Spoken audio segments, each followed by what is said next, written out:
Yo, happy birthday to me.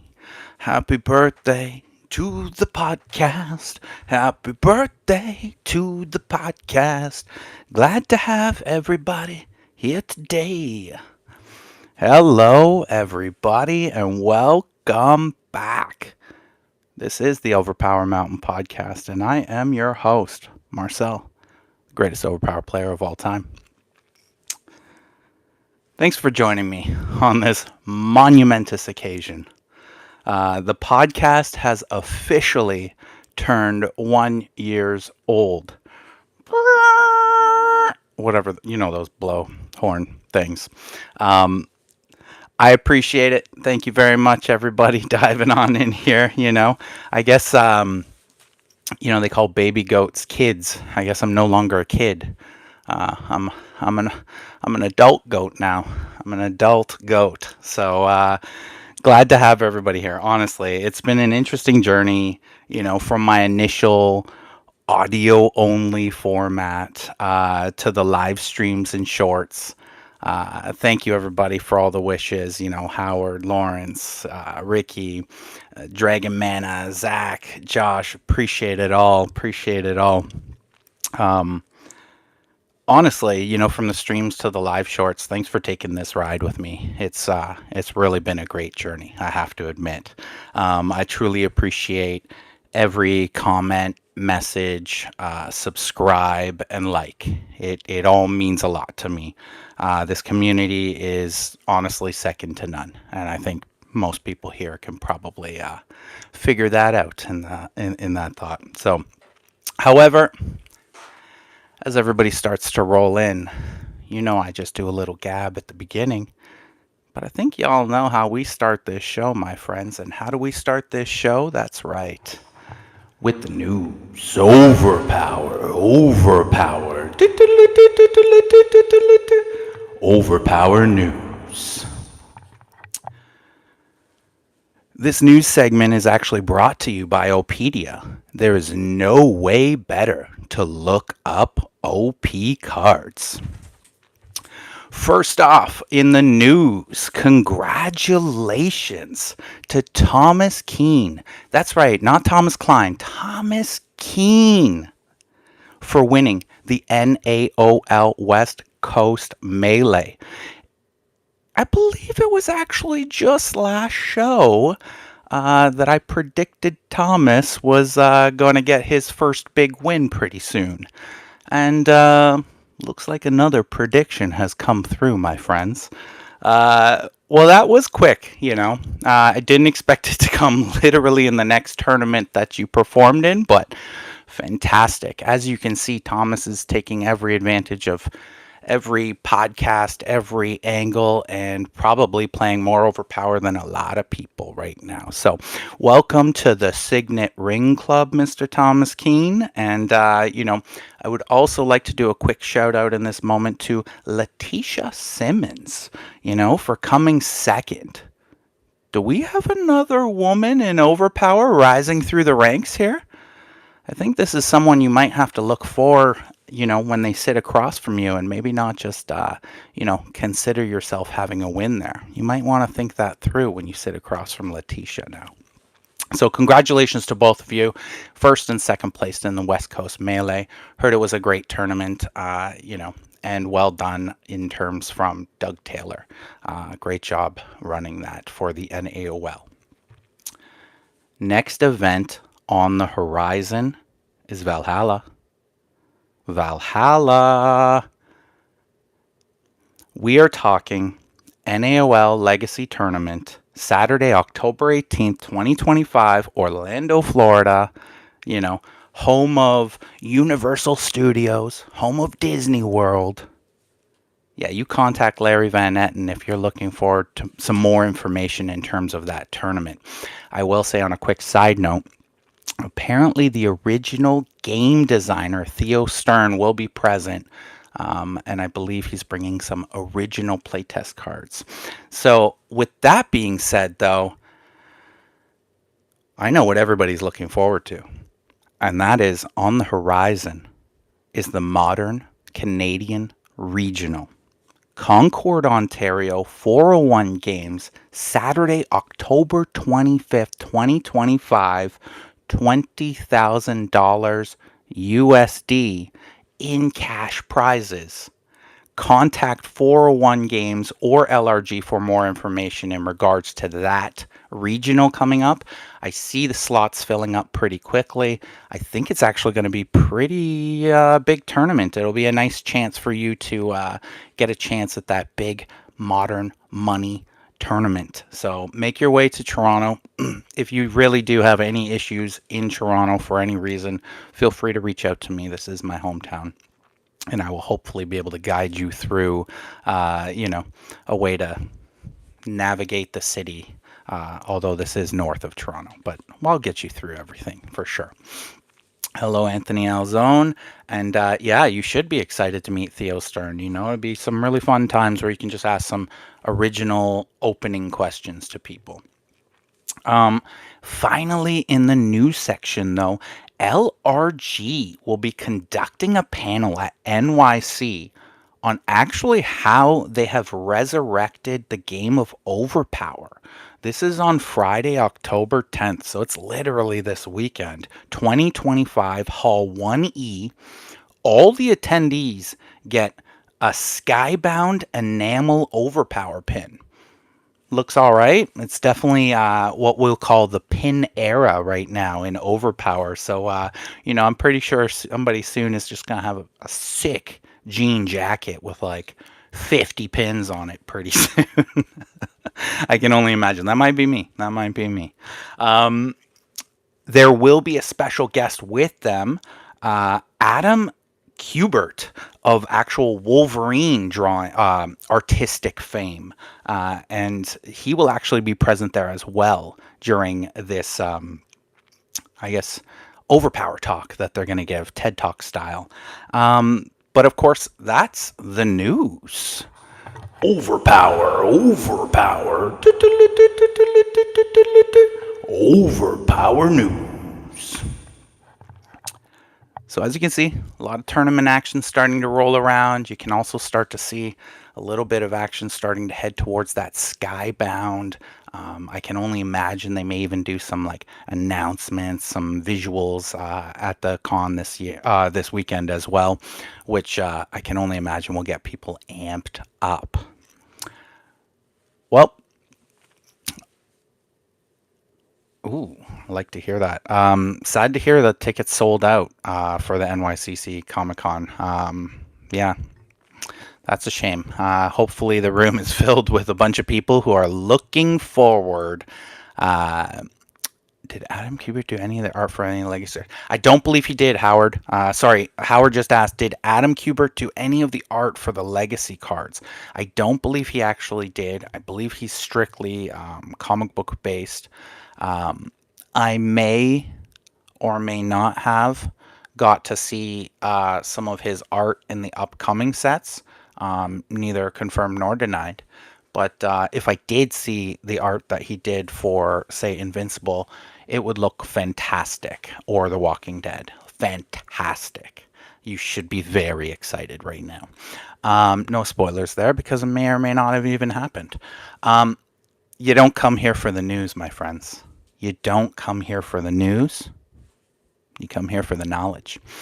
So, on this knowledge, and so on this being our 1 year anniversary, I got to bring you something good. I'm not just going to arrive to the first year anniversary show and not provide something that's worthy of you showing up today.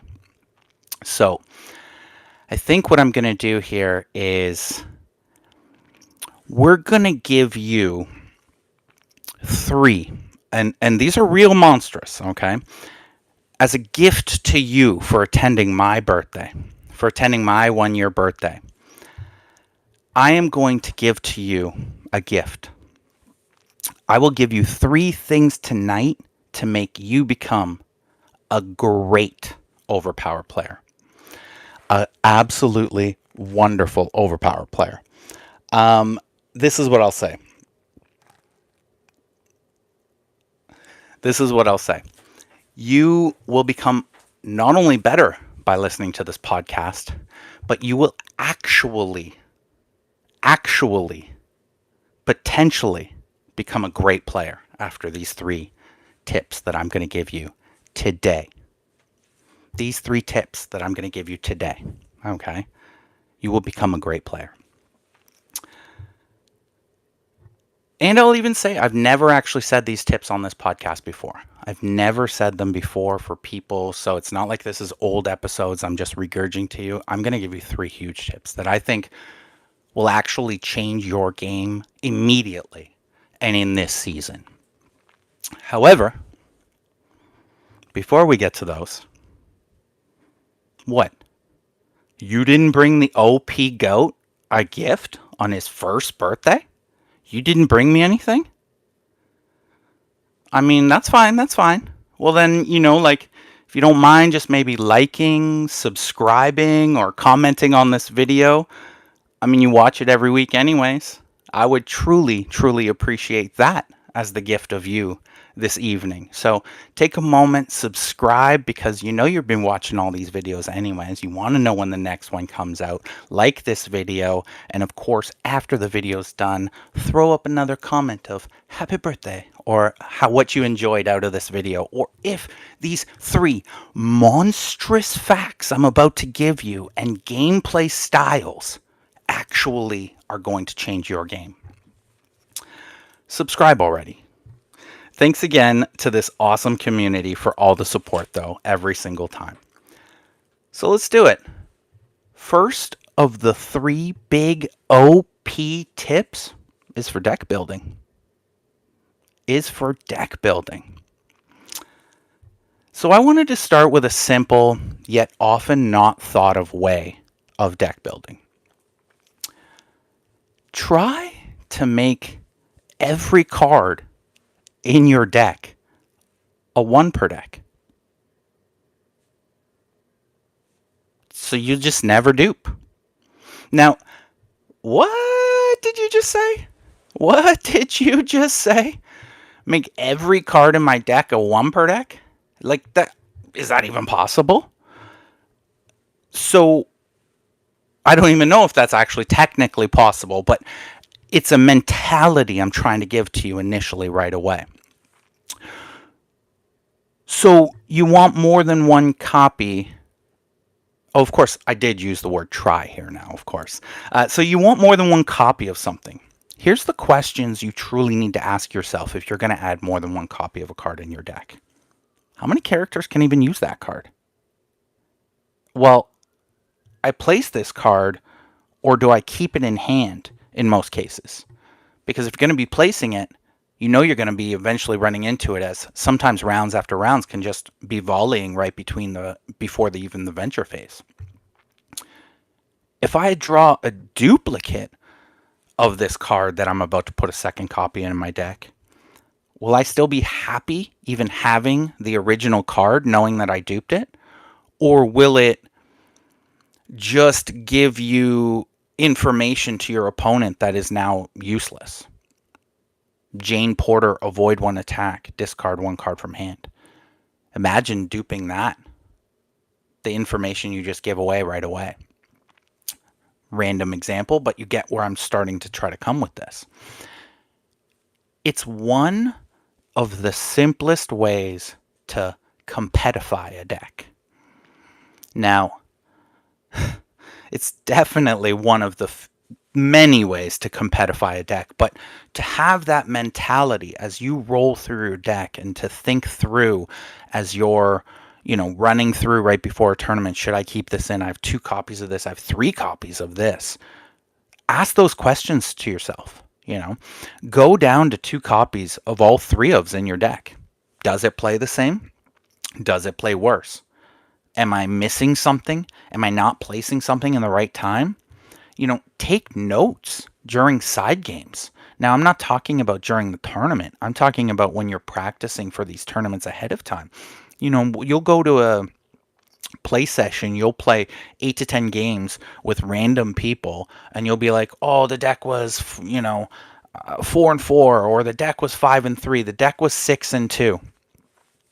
And then the next thing you know, it bombs out in a tournament because you weren't taking notes and you didn't realize that the 6-2 was because he duped out a lot that game, or something else happened, or this event happened in this particular spot. So you thought your deck was actually way more powerful than it actually was. Nice to have you here, Diego Lopez. I know you're chiming in all the way from Brazil right there. Thank you for the 1 year anniversary, and I do look forward to meeting you as well, coming all the way up from Brazil to Toronto. To give you an example, though, to jump back on this topic, one of the top tier players recently actually showed the structure of their power pack in one of their tournament winning decks. And they created what I would call now the 2 power card structure. And a lot of new age players are starting to follow that power card structure, literally running 2 of every power card, 2 1s, 2 2s, 2 3s, 2 4s, on and on, all the way up to 8. That has helped elevate him to become one of the top players in the game. And he found his style and his way to sort of work out getting rid of dupes in his deck. And now I won't say that he made ultimately everything a 1 per deck, but really, really well built in terms of a deck build. Because of the 2 card power card structure, it already almost started to create this idea that I'm starting to give to you about this deck building uber tip from the GOAT on his birthday. It seems like such a simple thought. Yet most people go to old deck lists and follow old structures instead of thinking, understanding, working with their particular deck, and understanding that through experience, I might not need 3 4s. I might not even need 2 4s. I might only need 1 4 in this particular type of deck. Wow, imagine that. You draw 4 and you know you're never going to dupe it again. You place it and you know you're never going to dupe it again. This is the type of stuff I'm talking about. And you're only going to get that through experience and actually working your decks in these fashions.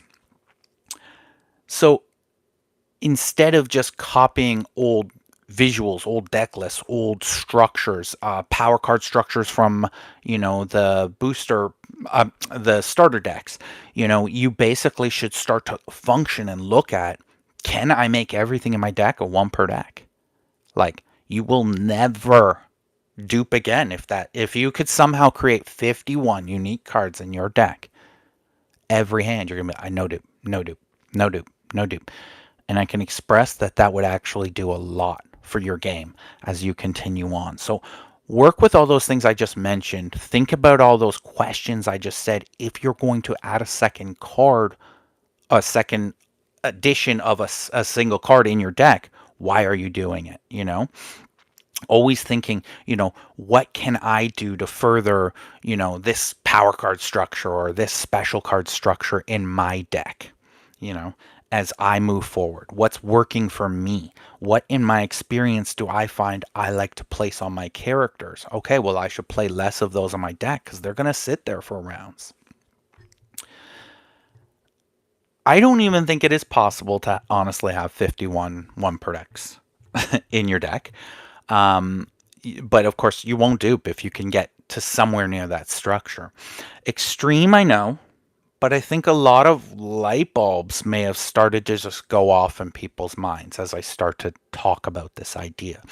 Now, obviously, tip number 1 is geared more towards basic thoughts, newer style, intermediate players. This is something that just immediately you can do to start to make your deck instantly more competitive. You can competitify your deck with that number 1 monstrous GOAT thought. Simple one, but you gotta start simple and then you slowly build upon that.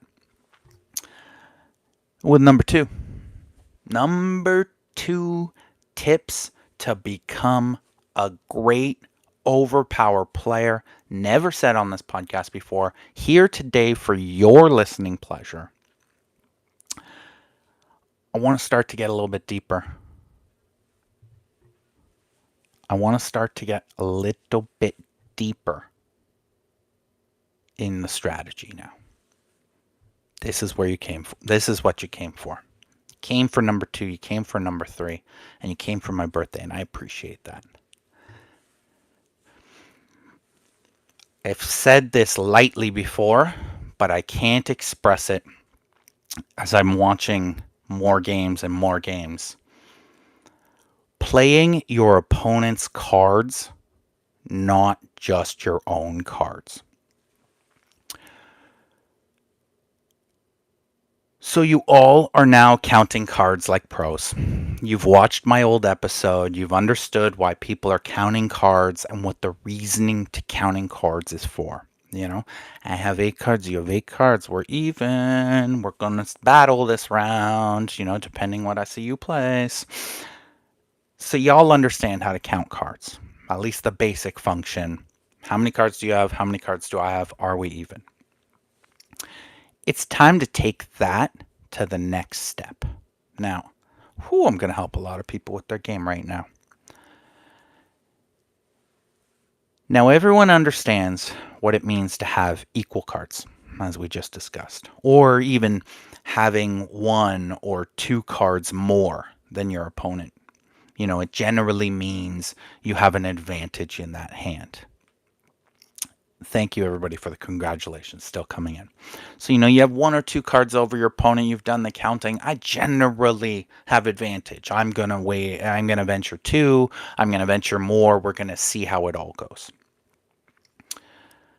But then you watch a video and you start seeing these top tier players, and they're betting 3, but with less cards than their opponent. Now, this goes against all the logic you've learned in Overpower because, if I have less cards than you, I shouldn't wager into you where I'm even giving you cards. Hold on, something's not adding up here. Sometimes other factors truly just come into play. And it's time to examine a quick checklist to help in that pre-venture phase. And what you're doing, what you're thinking, how you're approaching that moment in the game of Overpower. It was a player named Phil Keffer, one of the top players in the game. He often would be asked, you're just doing math, and he's like, no, you're doing math, I'm doing calculus. And a lot of people didn't even really understand what he meant by that. They just thought, he's just trying to say he's better player, better at math, those sort of ideas. But he's expressing that his deep thought and deep process of strategy right before the venture phase is 20, 30, 40 questions levels deep before he even contemplates what to venture. I run through these same thoughts as well. And a lot of the top tier players will in that respect. Now, I want to sort of spread that knowledge to you. I want to give you those checklists. I want to give you those thoughts that now you're going to have pre-venture phase in this game. And it's going to make you a better person when you're about to venture. Because most people, the toughest point they have in this game is venturing. What do I venture? We're even on cards like 2, okay, and most people just go to this generic thought of, we're even on cards 2-2, or I have big cards 2-2, those sort of ideas. I want you to break it down where you're making the calculus decisions when your opponent's making the math decisions, and you're already 2-3 steps ahead of them, because that's how you're going to excel. That's how you're going to climb this Overpower mountain. So step 1, count your opponent's venture. Now you're like, I can't count cards I can't see, Marcel. Well, how much attack power do they have? Now, that's in terms of placed cards. That's in terms of giving yourself a rough average of what you think an average card in that opponent's deck would be. 4, let's just say. And counting up the cards in the hand and factoring that math in as well. Do you even have initiative in the round? Will this affect the round? You going first? As in, Is there any KO pressure on your opponent's characters? Like this is what you need to think. I have initiative. I'm going to go first. I have a teamwork 6 and an 8, and I know they've already used X amount of their special card defense. This is going to hurt. That character's going to die because they already have 2 hits, and 2 of these alone will take care of that character. That changes how you're going to play this round. That changes how you're about to venture. What color panel do you see across the board? And I mean color panel as in Overpower, there's essentially 5 different colors. I always think of white in the center, and then I just think like yellow, red, green, blue. And I think of it literally as a color panel as I look across the board. And I go, do I see all blues? Do I see all reds? Is it all in one color? Amazing. Like these Leoro decks and their combat, heavy blends.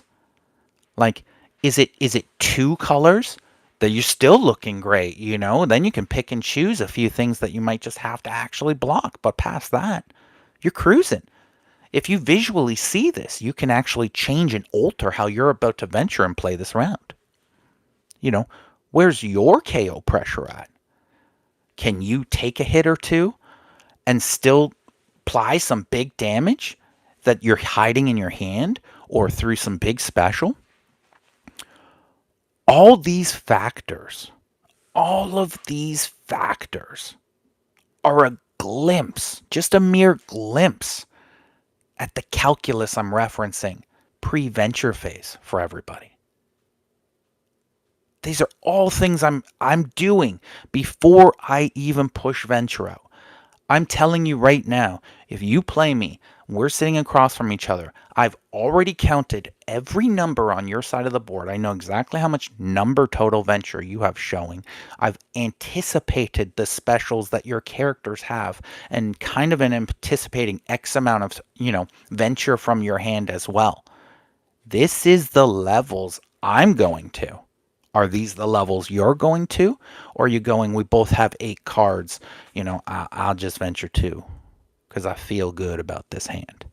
And you haven't even looked across the board at my side where I'm placing a 9, an 8, another multi-8, a teamwork, and some fuel with 2 defensive cards placed. Like, you playing right into it because you think, oh, we're even on cards. Well, we're not even on cards because all of my cards are way better than what you're showing. Do you have a 1 and a 2 on your side of the board? These are things that, can I absorb that 1 and 2? Are the 1 and 2 or the 2 and 3 or the 1 and 4 the same color? Well, he's going to have to throw that on 2 different characters or else it's not going to mean a lot. Or she.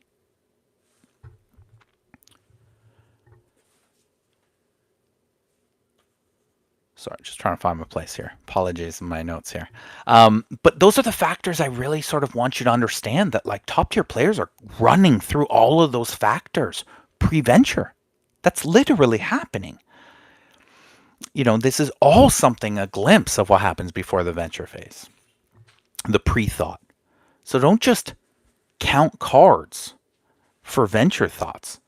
Start to break down all of these different factors as well.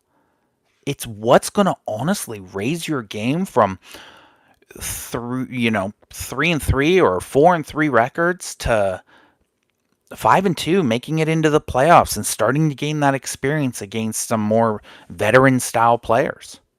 It's what will honestly change your game.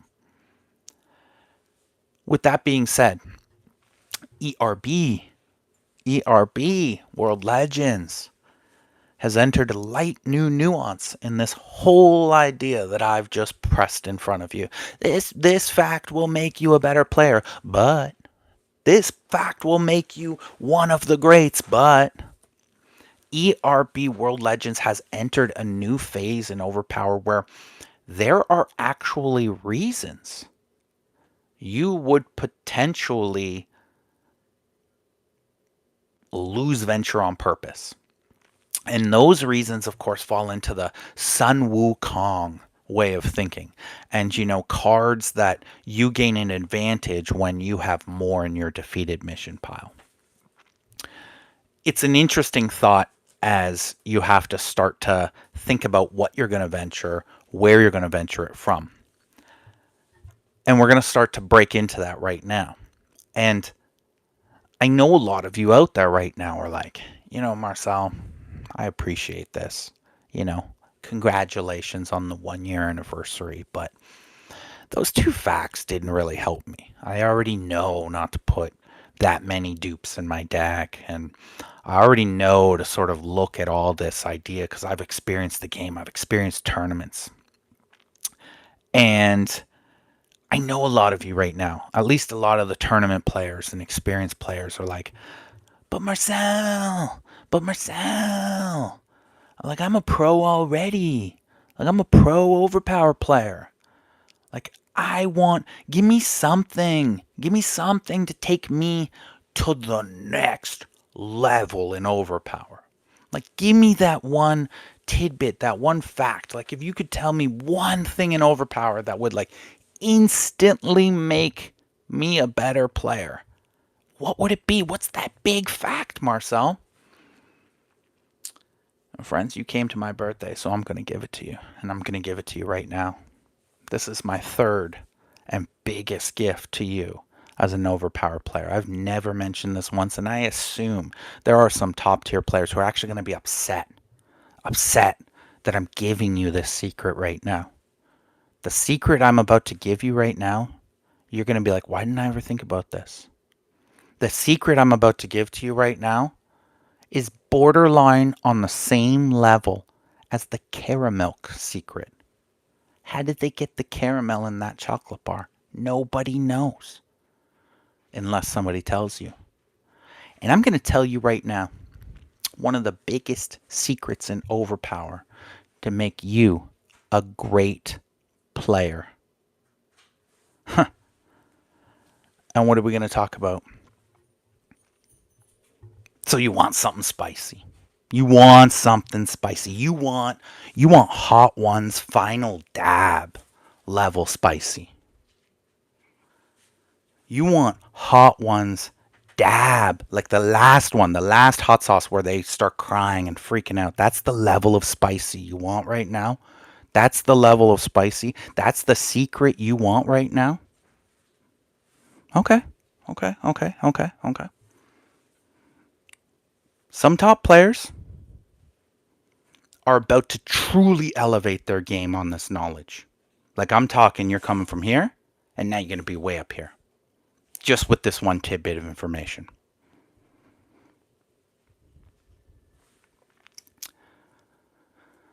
Venturing.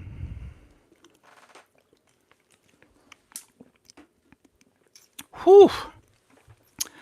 I'm not going to sit here and explain to you how to venture. If you're already watching this podcast and you want the biggest information, the biggest tip in overpower about venturing, that is truly, venturing itself is truly an art. It's a mastering art of its own. That honestly, you almost have to learn a lot of venturing outside of overpower in many different ways, and then inside of overpower through experience. However, I will give you the biggest tip in regards to venturing like a pro. Of course, if you haven't subscribed and liked the show, please do at this very moment in time. Always venture from the top.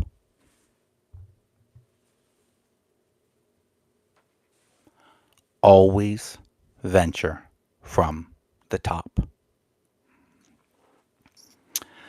Completed missions, the top. Reserve missions, where they all start. Defeated missions, down at the bottom.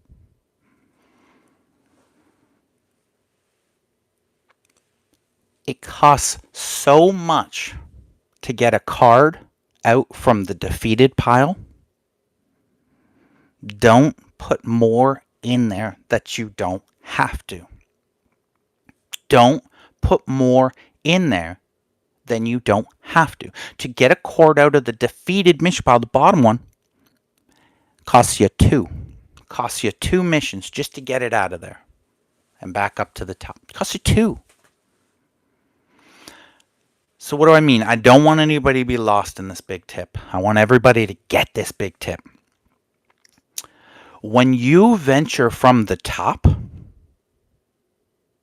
and you lose, boop, you live to venture another day. When you venture from the completed or the top and you lose, they merely go to the reserve. And you can venture all of those missions over again. Every single one of them that you just lost, you can now push them back out and say they're going right back up to the top.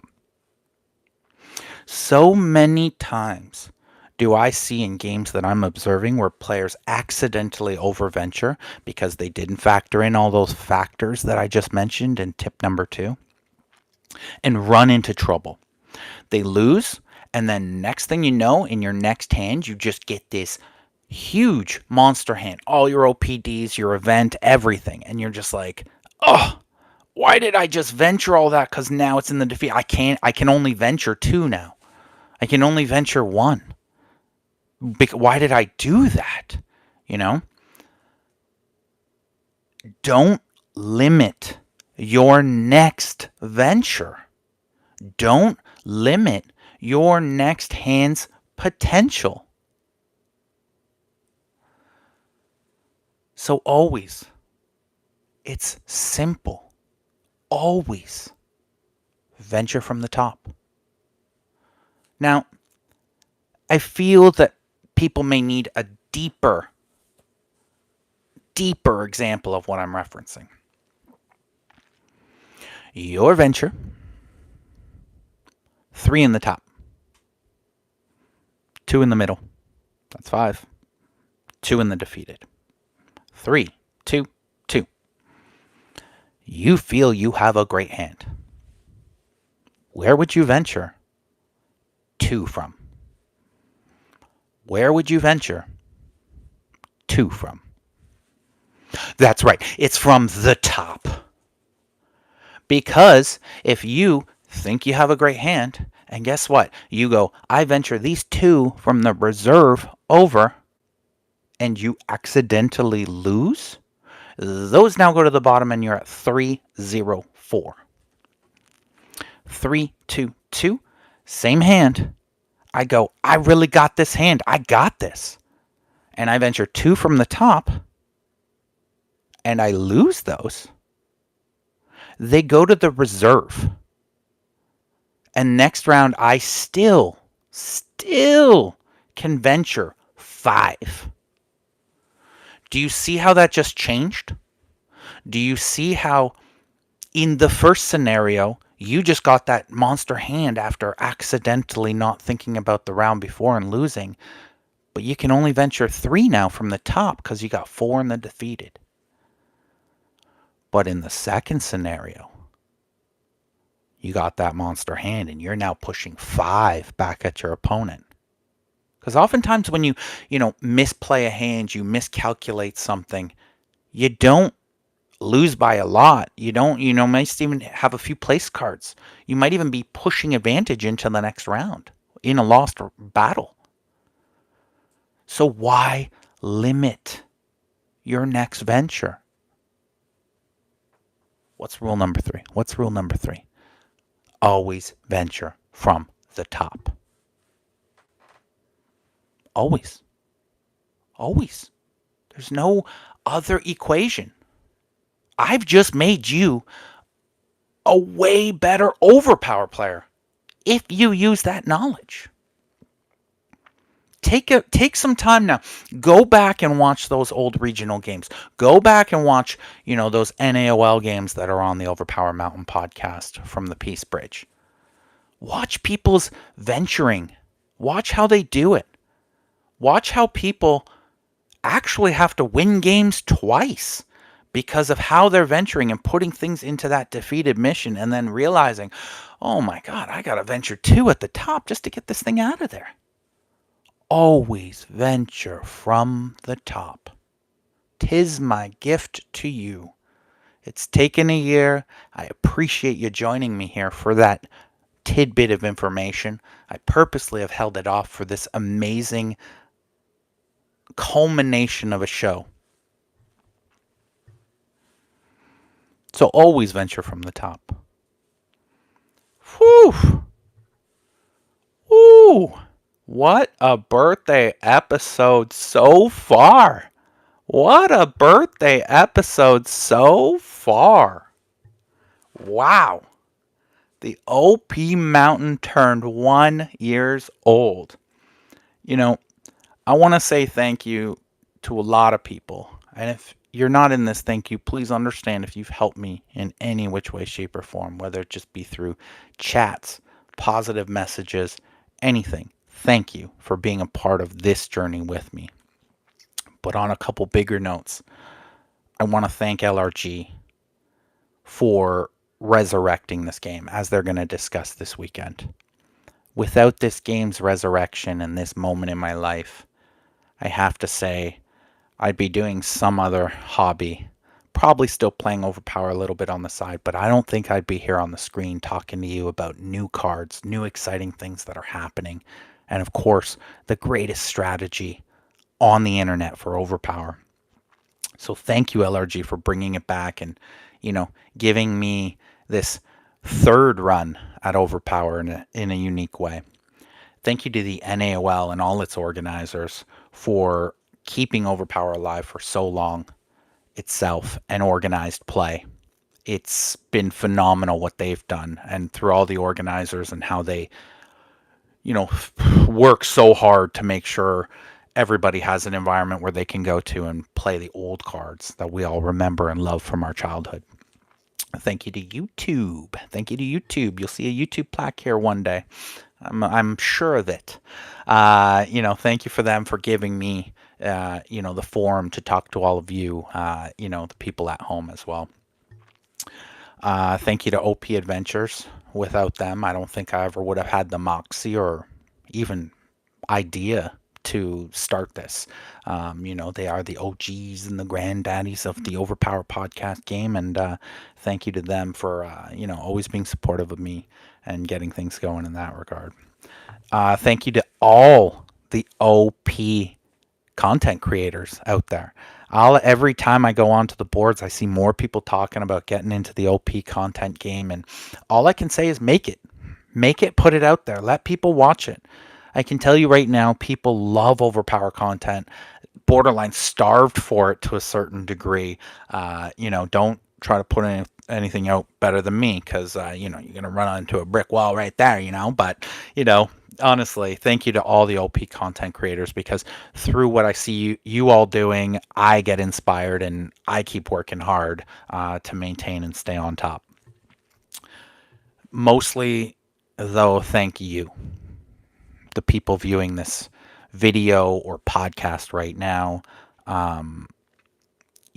The viewers, the commenters, thank you honestly for joining me tonight, even most especially.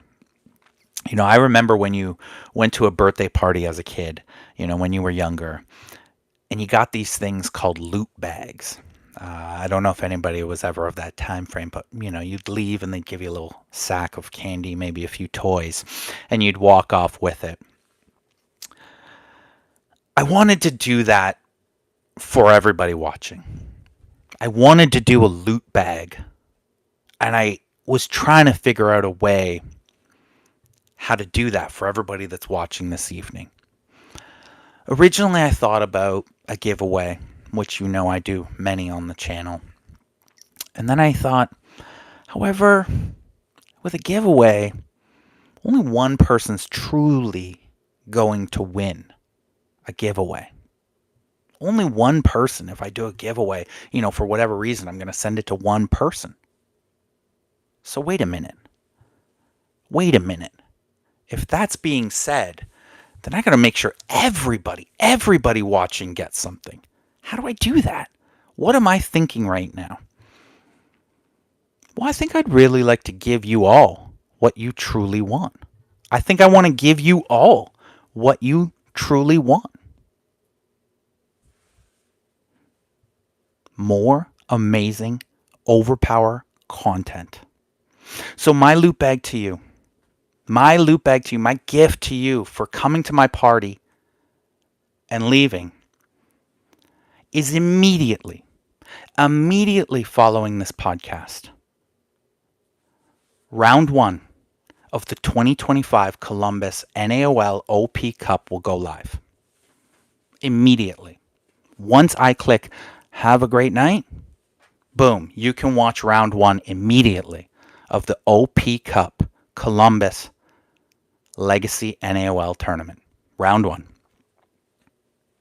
Enjoy this loot bag of overpower content that I am leaving you with. And honestly, enjoy overpower and enjoy watching, enjoy learning, because this game is a phenomenal game to play. And I am so proud that it's been a year. I will keep trying to bring you the greatest overpower content on the internet. Thanks for watching tonight and for all the support through the year. We're only going to get bigger and better over this next year. So just subscribe already. Keep thinking overpower, deck building, and getting to the top of the OP mountain. This is the Overpower Mountain Podcast, and I am the OP GOAT. Year 1, that's a wrap. See you year 2.